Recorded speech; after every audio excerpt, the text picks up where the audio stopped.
Ay, magandang gabi mga boss, mga camping. Okay, salamat po sa dumadagdag na subscriber, no? Maski pa konti-konti, ayos na yan. Ay, nanood ho ba kayo sa nangyaring hearing kanina sa Senado? Hearing ba yun? Mag-ano sila, manunumpa sila para magiging sila na ay magiging judge sa trial sa na-impeach na si Sara Duterte, ano whatsoever, ha? Mga friend. Noong nanood ako, nagsimula ako. No. Ang blood pressure ko po ay 120/80.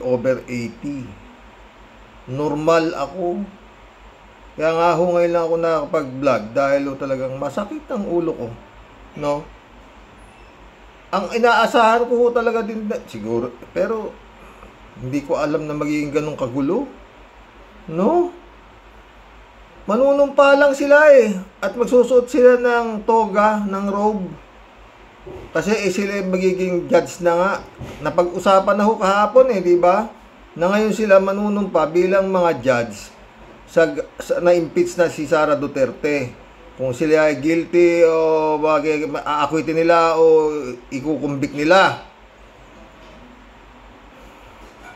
At bukas babasahin na yung kanyang mga articles of impeachment ng Kongreso. Abay, akalain mo ba naman biglang pumasok si Bato? Putik na Bato.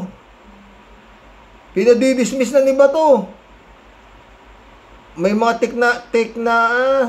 technicality silang pinagdadadaldal ng Kongreso na late daw, ganun ganito. Anak ng putik yan.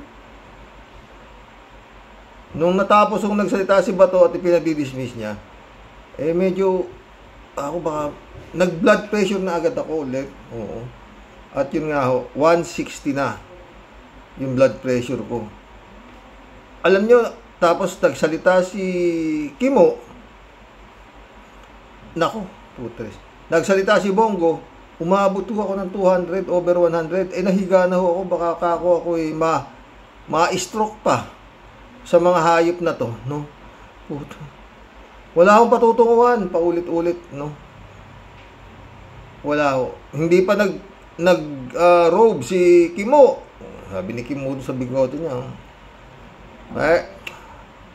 Si Cynthia Villar at saka itong si Amy Duterte. Di ba?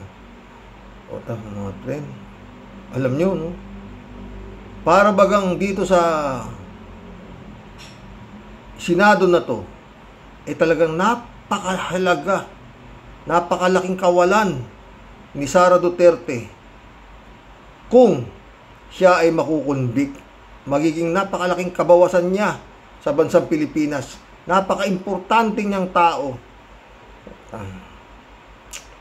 Ang magaling lang ho talaga doon si Coco Pimentel.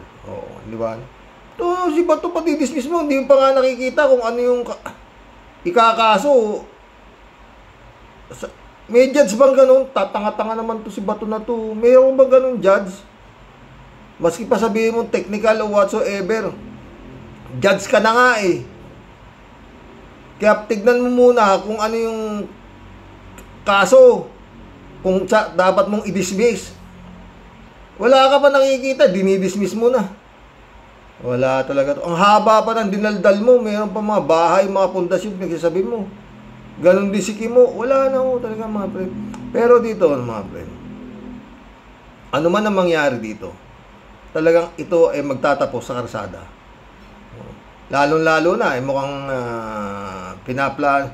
kukusyonin daw nila yung Kongreso dahil bakit daw inupuan ng Kongreso. Yun kukusyonin kagaya rin ng kinusyon ni Chis Escudero na kayo inupuan nyo ng 2 buwan tapos mamadaliin nyo kami. Hindi, maghintay kayo 4 na buwan kayo. Diba? Ganun ang mangyayari dyan, no? Magulo ito talaga, magulo pa sa bulbul ng kabayo. Wala akong kapatutungan to. Kasi, hindi nga itong mga kampon ni Sara, hindi ito papayag na talagang maumpisan to. Halos hindi papayag to Kaya nga si Bato kanina, dismissin nyo na yan. Dinismiss ko na yan. Wala na yan. Ganito. Marami siyang dahilan. Kasi nga, pag nabuksan ho lahat yung mga baho ni Sara Duterte, wala akong problema matuloy lang itong trial na to dito sa Senado, mailatag ng Kongreso yung kanilang mga nakitang anomalya na baho dito si Sara Duterte. Kung akwitin nila, walang problema. Basta importante, malabas yung, may nahanap yung mga salin ni Sara Duterte, mga bank account ni Sara Duterte na sinasabi ni Senator Trillanes. Ngayon, kung makita nila yun, na totoo pala lahat yung mga sinasabi ng Kongreso, nasa kanila na kung gusto nilang i-acquit. Dahil yun nga, sila ay mga kampon ng Duterte. Di ba? Lalo-lalo na si Kimo. Kimo. Sunugin man daw si Kimo, putang na, ang amoy niya ay amoy Duterte pa rin siya. Putang, ano ko ng putang. Anak ng puta, ano to, mga uring tao to. Sabagay, naunawaan kita, Kimo. Dahil ikaw nga ay dating bilanggo, sabi mo nga na ikaw ay kaya ka naging dahil sa Duterte. Pero yung Amy Marcos, Amy Duterte, yung hindi ko talaga, hindi ko makuha. Kung ano ang ipinakain ng Duterte kay Amy. At nagkaganyan siya. Magkasama kayong dalawa ni Bongbong, mula pa kayong mga bata sa Malacanang. Masaya kayong naglalaro sa Malacanang ng 20 taon. Biglang eto ka ngayon. Kung kailan naging presidente yung kapatid mo, saka mo pa naman ginanyan, wala namang ginagawang masama sa'yo si Bongbong, Ang klase ito. Grabe ito si Amy, mga friend. Hindi ho ako magtatagal mag-vlog. Sandali lang po ito at magkukulab po tayo. Ang aabangan ho natin bukas, baka ngayong gabi meron na tayong papanood yung mga, kung ano ang masasabi ni Idol Christian Esguerra at saka ni Edo Manzanos. si Secretary Llamas. Yan.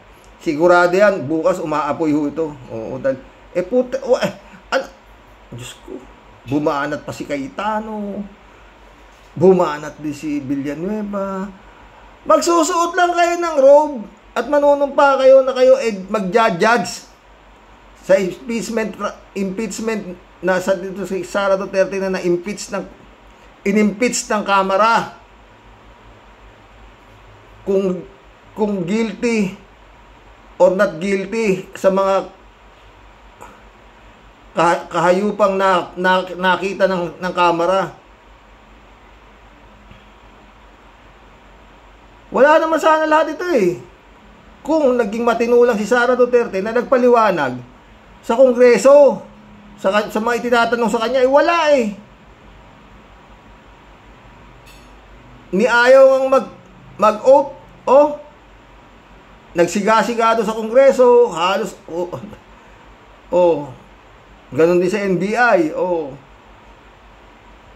pero para sa mga ibang senador, talaga namang napaka-importante ni Sara. Puta na, buti kung yung mag-a-acquit dyan kayo nagpapasweldo dyan kay Sara Duterte putya, kaba ng bayan ang gagaling ang sweldo niyan, di naman sa inyo wala namang ginagawa, kundi lang manggulo. Bangag, ganun siya kaya wala naman sila mapakita ebidensya. Hindi ho ako Marcos Lenny ho ako, pero sa tansya nyo, pero paulit-ulit parang malambot talaga itong si BBM, malambot. Parang hindi siya nire-respeto para sa akin parang hindi siya nire-respeto. Pinagmumura lang siya ng mga Duterte. Binababoy siya nila Harry Roque, lahat. Hindi basta pambababoy, sagad. Wala Ewan ko paano kung ano ang maitutulong ni General Torre na bilang PNP chief, kung ano magagawa, kanina meron palang 9,000 na pogo worker na nakakalat pa sa buong Pilipinas na hindi pa nahuhuli. 9,000. Oo. At yun hong ano kanina, no, mga friend. Lumang, ewan ko kung style yan, no? Sana mali tayo, no? Bilyon halaga na shabu. Nakukuha sa karagatan. I-report sa media na nakuha galing sa triad. Kung saan triad nang galing. Ito lang sa akin, mga friend. Ulol ba yan? Mga triad na yan na ihuhulog sa dagat yung mga shabu na bilyon-bilyon ng halaga? Ha? After that, sa balita na nakuha ng mga kapulisan ng shabu na ganito, nagkakahalaga ng ganito, tumitimbang ng ganito. After that, wala na kung nasaan na napunta. Panahon pa ni Digong yan. Yung mga style na yan, sa dagat na pinaapaanod, tapos kukunin. Meron naman ako napanood doon, mga friend, na CCTV pa. Isang Innova. Iniwan ho sa tabi ng karsada. Inabot na ho ng almost 3 days. Wala hong kumukuha doon sa Innova. Nireklamo na ho nung mga nakakakita sa barangay. Nireklamo rin ng barangay sa kapulisan. At nung inimbestiga ho yung sasakyan, nakita pa sa CCTV yung yung nagmaneho. Basta bumaba yung nagmaneho, tumakbo na, iniwan na ho yung sasakyan doon. Bigla, eto na ngayon na report. Di naka-media. Eto nakakuha na, na-recover yung sasakyan na to. Hanggang doon na lang, wala na. Kung saan na napunta. Masyado malalim. No? Gaya, bilyon-bilyon halaga ng shabu natatagpuan kung saan karagatan. Hindi kaya ang pumipick up yung kapulisan para ibigay doon sa may-ari na pagdadalan. Ano lang ho tayo, haka-haka lang natin, baka ano pa rin yung droga dito yung hari ng droga tuloy pa rin ang connection sige, basta ibagsak niya sa dagat, bahala na yung mga kukuha niyan.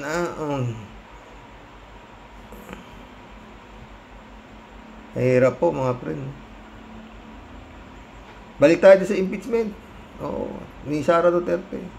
Ganun kahalaga sa Senado si Sara Duterte na talaga hanggat maari ayaw nilang makonvict. Lahat ng klaseng panghaharang gagawin. Parang talagang handa silang mamatay yung mga kampon. Sila Bongo. Kung babarilin mo si Digong, ihaharang ni Bato yung katawan niya para huwag tamaan si Digong. Si Kimo naman, sunugin mo man daw siya, Duterte pa rin ang magiging amoy niya. Puta, gaano katinding anak ng buto. Tingin na, Kimo, ano ba? Ay, nako, mga friend. Sige, hina-high blood na naman ako. Magkukulang pa tayo. Basta abangan natin. Maniwala kayo, mga friend. Richard Hidarian. Yan. Bloodcaster. Ang gagaling mo niyan mga idol ko yan. Secretary Ronald Llamas. Yung Cuadro Alas. Naku, uusok ho bukas yan. Oo. Inabot ng ilang oras. Baka hanggang ngayon, hindi pa tapos putik di ba? Yung kitang-kita nyo na dito sa nangyari kanina sa Senado, kitang-kita nyo na ma-acquit, i-acquit na Senado ano't ano man ang mangyari, maski na anong ebidensya ang ilabas ng prosecutor, acquitted ho yan. Hindi ho yan makukumbik kasi nga numbers game ho yan, di ba? Yan ho yan. Kaya hindi pag pumayag ang taong bayan dyan, swerte nitong si Sara Duterte, tuloy ang ligaya. Yun lang yun. At yun nga, paano yung kung hindi tapos na pag hindi lusot na siya sa daan-daang milyong nawawala na hindi niya maipaliwanag. Ganun lang ba yun? No? Magandang gabi ho, magkulab na tayo. Sa totoo lang, masama pa amoy ko eh. Oh. Didismissin yan. Gagamitin ho nila yung technical daw. Technical lang ang pagiging ano.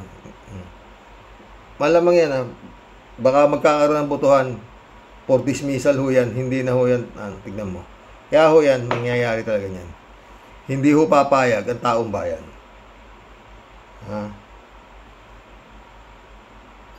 Exia, shout out. Sana hindi kasi ang sabi ni Cheese pwede tumawid sa 20th Congress. Daming kalukuhan eh. Jab Alvaro, shout out. Good evening Sir Rox. Habang pinanonood ko yung diskusyon sa Senado, napapaiyak ako dahil sayang talaga ang tax na ibinabayad ko habang nagsasalita si Bato, Padilla at Escudero. Nanood si Jab oh.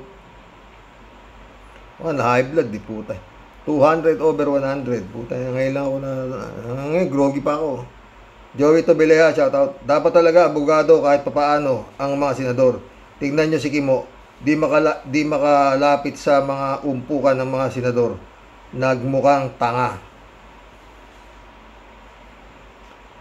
Makapal naman ang mukha, di ba? Nagpipetisyon pa, puta na. Sabi ni Atty. Enzo kanina eh. Nag-file daw ng ano na yan. Sabi ni Atty. basura naman yung ipinail. Basura yung nag-file eh. O, di ba? Ano nga asahan mo dyan, Atty. Enzo?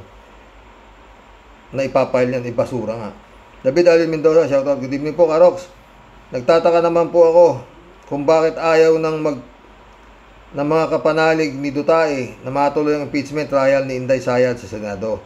Di po ba at ipinagmamalaki naman nila na kaya nilang ipagtanggol ang sarili nila dahil sa abugago sila? Yun nga. Sa daldal, David, bakit ngayon yung matandang Duterte kinuha pa si Kupalman para ipagtanggol siya sa ICC? Yun nga. At ito naman si Sara Jean Potpot ay ayaw namang humarap sa investigasyon sa Senado. Kaya pilit na hinaharang ng mga kapanalig niyang senador. Iba po ang ibig nilang mangyari sa sinasabi nila. Totoo yan, David. Yun nga. Puro kabaligtaran ng ano yan, mga yan. Saywar nga eh. Hala. Elizabeth Iscarelero. Good evening, Sir Rox.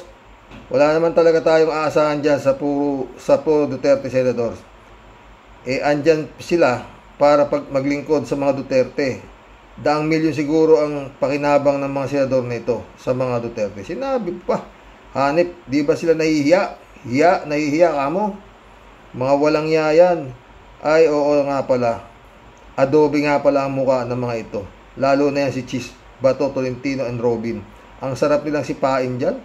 At kasama pa itong si Amy, nababali ng traidor sa kanyang kapatid. Hay.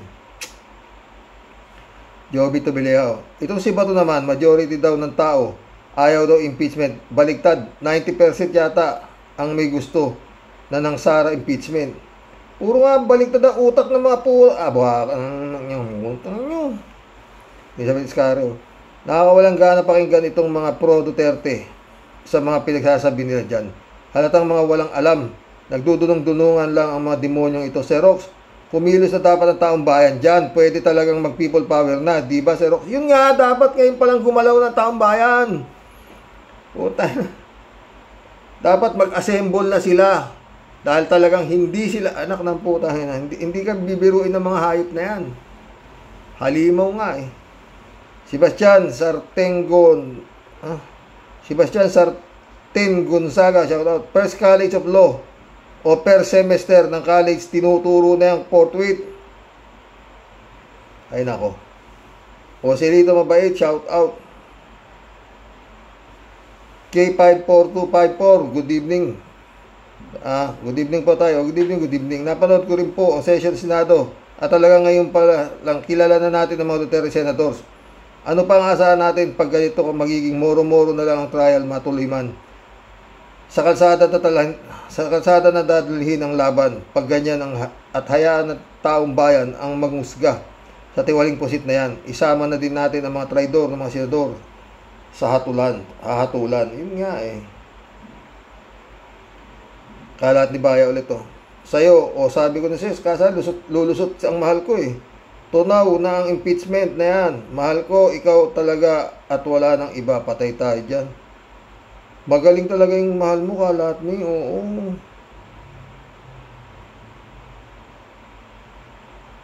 Ha? Mundo Cheng, shout out. Kung wala rin lang mangyayari sa mga kaso ng mga pagnanakaw sa kaban ng bayan ng isang bising pangulo, pa ang ating bansa sa mga kasabwat ng mga senador at lalo na ng Senate President Pakuno na dapat ilabas silang lahat sa gusali ng Senado at pagpapatayin silang lahat para hindi naggayahin pa ng iba. Kung pwede nga lang mundo eh, kaso hindi, di ba? Mundo ulit oh. Masyado tayong ginagago nitong si Cheese na sa kanyang pag-aakala niya na siya ay ang matalino at kaya niyang pasunurin ang mga mamamayan. At siya ang may power, nagkakamali ka, bugok. Yan ang ikamamatay mo. Hinayupak kang kupal ka. Jomo, shout out. Tulisan sa Senado, tapusin na ang mga karir ng mga yan. Mundo Cheng ulit oh. Ewan ko lang kung bakit nagpapaniwala pa rin tayong mga tanga at bobo nating mga kababayan sa mga lahing baliw ng mga Duterte. Ang tanong ko lang sa mga tangang ito, ano bang magandang ginawa ng mga Duterte sa bayan? Isama na ninyo sina Pulong, Baste at ang matandang killer at magnanakaw na nagmura pa sa ating Panginoon na si Hinayupak na Digong. Anong meron bang maganda ang bobo at tangang kababayan? Mga utak biya kayo. Dami. Ay nako, mundo ulit oh. Yan si Cheese at si Isko Moreno ay pareho lang silang talunan noon sa pagkabisi sa pagkapangulo noong nakaraang eleksyon. At ngayon may balak na naman tumakbo silang dalawa at nangangailangan sila ng puhunan sa susunod na eleksyon. Nag-iipon lang po sila. Hoy, Isko, anong susunod mong ibebenta sa Maynila? Wala pa kailan mundo. Maski na yung City Hall daw, bebenta niya eh. Basta kailangan daw ng tao eh, puta. Marilo Pabianak, shout out ah. Good morning night po tayo sa mga ka-warriors. Ang kapal talaga ng mukha ng mga panig ni Duterte. Mabuti na lang talaga. May dalawang matibay na panindigan. Thank you, Senator Risa at Senator Coco. Ipinaglaban ninyo ang mga Pilipino pero itong mga panig sa inaakusahan kahit ano pang paniwanag pero amoy Roa Duterte Road sila. Pero tay, kapag nakatawid dyan sa 28th Congress, may pag-asa makumbik si Sara. Naway manaig ang paraan ng Panginoon nating tagapagligtas. Amin. Maski makatawid pa sa 28th Congress yan, nak, malabong makumbik yan. Kasi yung mga sinatong na yan, Mercedes say, shout out. Mag-rally ulit hanggang hindi makababa sa ma-impeach at makumbig si Sara. Yun na lang talaga, Mercedes. Kung kaya, ha? Ramon Valencia, shout out. Bossing, palitan na lang ng urgently or ASAP, baka mas madaling maintindihan. Yun nga, di ba? Oscar Lucas, shout out. Pasikat lang yan. Si Ambrosio Ambicioso Escaldero Queso, Lorente de Raya, shoutout. Ano bang ipinaglalaban ng PI mga senador na mga Duterte? Dapat sa mga yan ay palayasin na. Sayang ang pera ng bayan na nilalamon ng mga hayop na yan. Parang talaba ang mga muka. Ipinalalamon ang pera. Taong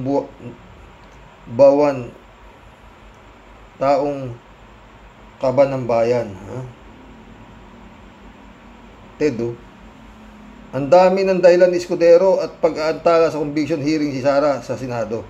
Napilitan tuloy siya na wala sa oras na nampa. Bakit? Wala silang magawa kung ang katotohanan ang magpumilit. Kaya mabuhay Senator Risa at Senator Coco sa paggiit ng tama. Kaya naman palang gawin ng maaga. Bakit ginawa ni Escudero ng mga Duterte talaga itong si Escudero? Gagawin ang lahat, mabigyan lang si Sara.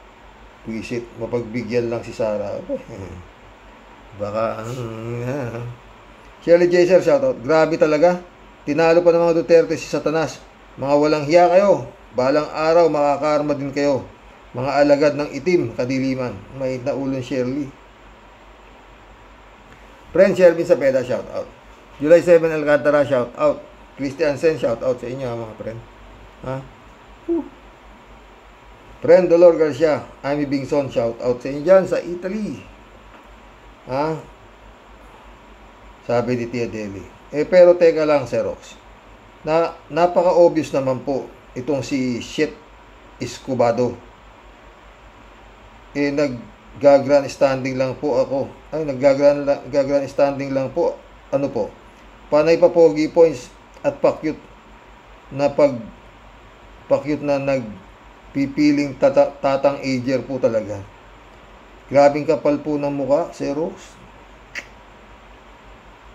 Di na po talaga nahihiya sa madlang Pilipino, lalong-lalo na po yung mga walang hiyang Satanas na nasa paligid. Pero yan na po ang pinagbabayaran nating lahat ngayon, Xerox.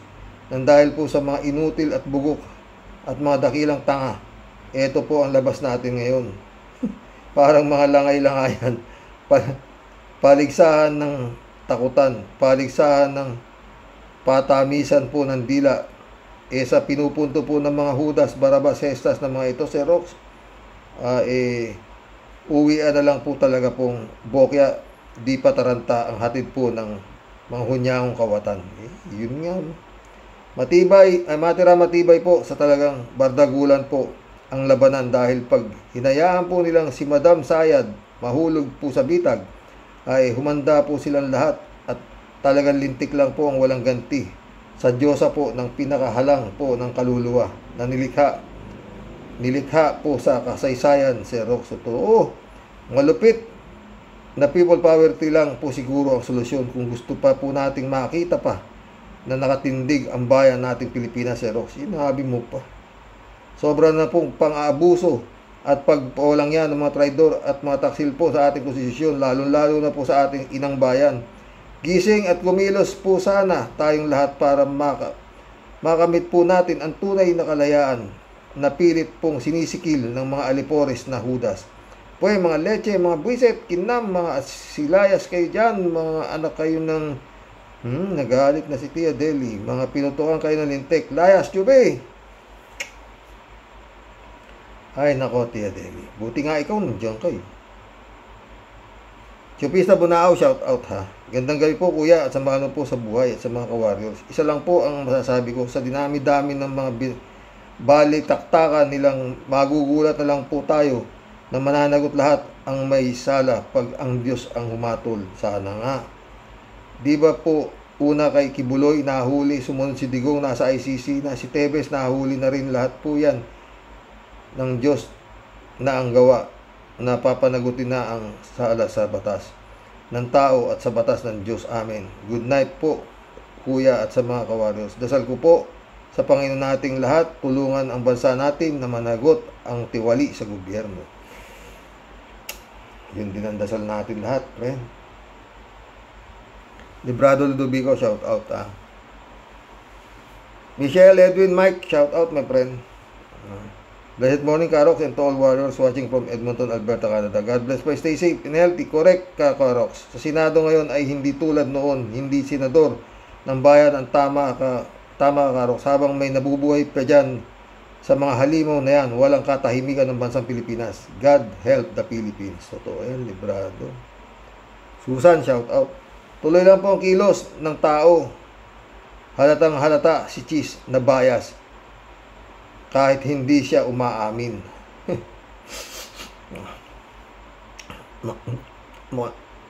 Mukhang tama ka. 3J Shop, shout out. Xerox, sa akin palagay naman, kahit ma-acquit si Sara, medyo hindi landslide ang boto niya. Kasi tiyak na makakalkal ang account ni Sara. At most likely, overwhelming ang mga ebidensya. Kung boboto ng acquittal ang mga makadidi sa senador, understood naman, kaya lang sa overwhelming ng ebidensya, tiyak magagalit ang taong bayan kapag na-acquit si Sara. Kumbaga hindi dito ang trial natatapos. Ang usapin kasi nga ang taong bayan ang kikilos. Naku, 3JC Hope ka. Ang problema nga eh. Tignan mo yung nangyari sa Davao, oh. Kitang-kita na nila kung gaano kahayop yung mga pinagbubuto nila. Landslide pa. Ay, Lord. 3JC Hope ulit to. Xerox, medyo duda rin ako ng konti sa EDSA 3. Kasi kailangan mo ng 3 kakampi para maging successful ang EDSA 3. Kailangan kakampi mo ang AFP. Kakampi mo ang Catholic Church. Kakampi mo ang mga mamayang negosyante. I forgot. Ano nga ba ang tawag sa ganito? Then, ang taong bayan na milyon-milyon pupunta ng EDSA. Kaya nga ang mga DDS hindi makakagawa ng EDSA 3 kasi di nila makukuha ang 3 yan. Mukhang makukuha.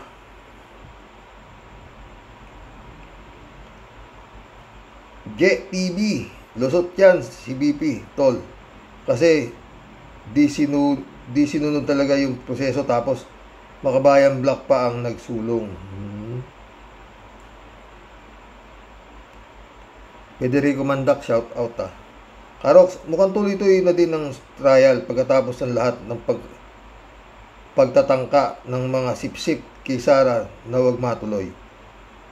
Ay mabuti na lang at nandiyan si Senador Coco Pimentel at Risa at sila ang dumiskarte para mapilitan silang makumbin na ang trial. Kung may hiya pa si Cheese sa mga translasyon ni Coco, ang ibig sabihin ng portrait ay tunaw na ito sa hiya. Kaya nakalimutan pa ni Coco, baka kailangan pa ng ay Bicolano ang gusto ni Cheese para maintindihan niya. Pero salamat sa Diyos at nagkumbina sila. Nag-take oath si Cheese para umpisahan ang trial. Napanood mo ba, Federico Manda, kanina? Kung paano nagkahayupan doon sa Senado. Teresita Guzman, shout out. Karox, hindi list yan dahil may people power na magaganap. Sana nga, Teresita.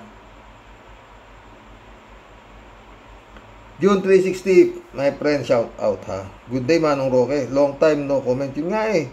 Medyo pahinga muna tayo ngayon. Naghabol kasi ako ng trabaho dito sa California. Pag-uwi ko galing sa Hawaii para sa graduation ng mga anak ko. Mga anak? Ba't marami ka bang anak, friend? Hindi ko na tinapos yung mga hearing kahapon lalo na sa Senado. Puro palusutan, sisihan at tirahan para sa yung issue na maiwasan. Puro lang sila kalokohan. Pinapabayaan ang bayan. Gusto lang ang kaban ng pinaghihirapan ng mga mamamayan. Aya po, mga ibabainda dita Senado. Parang alam ko yan ah. Nakakahiya ba kamo yung Senado? Mga walang yaya mga dyan. Ay, Taylor Swift. No, di ba, Sarah, fans ka pala ni Taylor Swift ha. Sabi ni June 3. Si Taylor Swift po, sinasabi niyo pinanood ni Sarah, Bagtit sa Germany. Apo ata yan nila James Taylor at Elizabeth Taylor. Ay, tayo dyan. Federico Mandak ulit oh. Karox, mali yung kasabihan. Eto na naman si Federico eh. Karox, mali yung kasabihan ng matatanda nung araw na ang magnanakaw daw ay galit sa kapwa magnanakaw. Pero sa nangyayari sa Senado ngayon, magkakampi ang mga magnanakaw. Ayaw nilang imbestigahan yung akusado sa ng pagnanakaw. Totoo yan, Federico. 3J show po nito. Lusot o di lusot si Sara, wala siyang lusot sa mga palusot niya. Basta ang bangko niya ay di makakalusot sa investigasyon.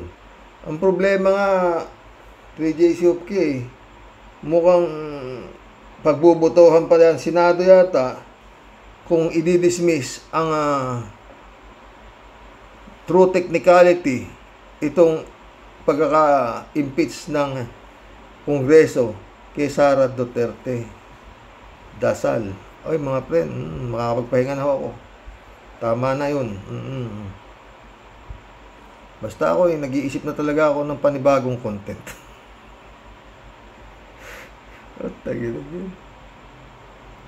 Ha? Jan Dimango, my friend, shout out ah. Jeff Ramos na. Hanggang bukas po muli mga friend. Ay, nako. High blood. Aabutin mo rin sa Senado. Lalo ho bukas.